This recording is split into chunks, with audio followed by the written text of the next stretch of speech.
Since the Clean Water Act was passed, citizens like ourselves, environmental organizations like Shore Rivers, and all of our partners have been empowered through the citizen supervision to go toe-to-toe with polluters and demand clean water. We've been able to challenge discharge permits that have been threatening local water quality. We've been able to address runoff coming from heavy urbanized areas through stormwater permits that are issued in the area. And most importantly, our citizens have a voice. We're able to tell the government, our regulating agencies, and the industries that are impacting water quality that we demand clean water, that we want waters that are swimmable all the time, that our kids and our families can go in our waterways any time of the year, even after rain events, and that our rivers are supporting healthy fisheries as well, that they're fishable, that we've got abundant oysters, crabs, and rockfish, that all the species that we've come to cherish as a community that depends on these local waterways, we want to make sure that they have a place in our system today and into the future.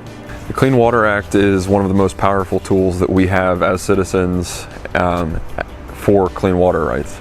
And so it's been around for 50 years, and that's really the teeth that have allowed us to do a lot of the enforcement issues that are so critical to preserving and protecting these waterways here on Maryland's Eastern Shore and across the entire country. Clean water is an essential right for everybody, and it impacts us all, whether you're recreating on our waterways or not. So when pollution is going onto our land, it's ending up in our water. And that's not just in our rivers. That can be in our well water. That can be in the resources that impact animal life, agricultural activities, and those are all systems that sustain us as well. So, our rivers are part of the water cycle. All humans need water for survival. So this is an issue that impacts us all regardless of how much you recreate on our waterways. The Clean Water Act provides citizens with the right to be informed and participate in the decision-making process for permits or projects that might impact our local water quality.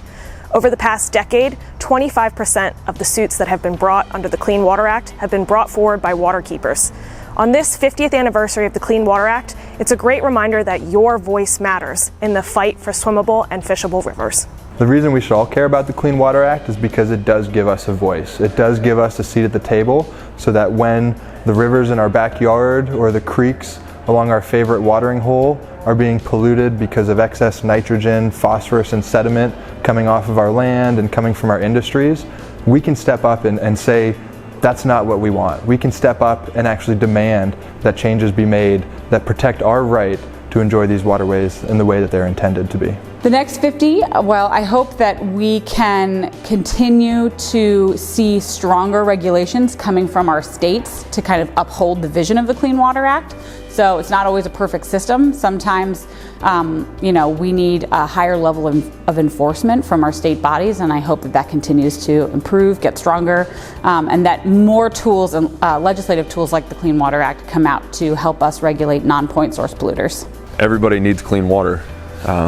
It's one of those issues that transcends any demographic, any background, any issue. We all need clean water at the end of the day. The Clean Water Act helps us ensure that our rivers and streams, these shared resources, are appropriately protected by our government so that we can all enjoy them.